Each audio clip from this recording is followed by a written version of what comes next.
ظاہر ہے کہ ابھی جو نیو یارک میں جو میچ کھیلا گیا انڈیا اور پاکستان کے درمیان، اور اس سے پہلے امریکہ اور پاکستان کے درمیان، اس میں پاکستانی ٹیم کی کارکردگی بہت ہی مایوس کن تھی، اور پھر ظاہر ہے کہ اس پہ لوگوں کو سخت غم و غصہ ہے، اور میں نے بھی ٹویٹ کیا، بہت سے لوگ یہ مطالبہ کر رہے ہیں کہ جی کرکٹ بورڈ کو بند کیا جائے، اور میرا خیال ہے کہ ایک حد تک یہ مطالبہ درست ہے، لیکن پرابلم صرف کرکٹ بورڈ کا نہیں ہے، مسئلہ یہ ہے کہ تمام جو ریاستی ادارے ہیں ان کا یہی حال ہے۔ اصل میں جو بات یہ ہے نا کہ جو تمام مسئلے ہیں، تمام اداروں جو کام نہیں کر رہے، وہ اس نظام سے جڑے ہوئے ہیں، اور یہ نظام وہ ہے جس پہ صرف چند لوگوں کا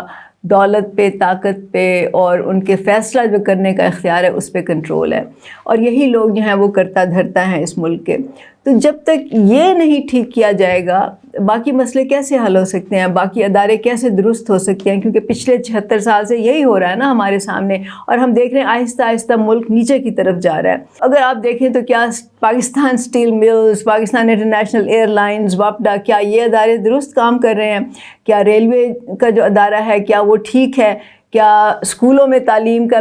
نظام جو ہے وہ معیاری ہے؟ کیا ہسپتالوں میں اچھا علاج ملتا ہے لوگوں کو؟ کیا آئی پی پیز کی وجہ سے بجلی کا بحران نہیں ہے؟ کیا ملک میں جو جرائم ہے، جو ڈاکوؤں کا راج ہے اس وقت، کیا وہ پولیس کی ناکامی نہیں ہے؟ کیا عدالتوں میں لوگوں کو انصاف ملتا ہے؟ تو ایسا کیوں ہے؟ جیسے میں نے پہلے کہا کہ جو لوگ یہ فیصلے کر رہے ہیں، جن کو ہم منتخب کر کے اسمبلیوں میں بھیجتے ہیں، ہم پارلیمنٹ میں بھیجتے ہیں کہ وہ ہمارے لیے پالیسیاں بنائیں، ہمارے لیے قانون بنائیں، ملک کو بہتر چلانے کے لیے وہ ایسا نظام رائج کریں، وہ ہر کام میں اپنا ذاتی فائدہ دیکھتے ہیں۔ ہر ادارے میں سیاسی بھرتیاں ہیں، سفارشیں ہیں، رشوتیں ہیں، اقربا پروری ہے، سیاسی وفاداریاں خریدنے کے لیے لوگوں کو ایڈجسٹ کیا جاتا ہے۔ تو یہی وجہ کرکٹ بورڈ کی ناکامی کی ہے، اور یہی وجہ جو ہے یہ باقی تمام اداروں کی جو فیلئر ہے، جس کو کہیں گے، جو ناکامی ہے، جس کی وجہ سے اب بات یہاں تک پہنچی ہے کہ یہ ادارے جو ہیں یہ سرکاری خزانے پہ ایک بوجھ بن چکے ہیں، ان کی سب کی یہی وجہ ہے۔ تو اس سب کا تعلق جو ہے وہ سیاسی نظام سے ہے۔ تو اب اگر دیکھا جائے تو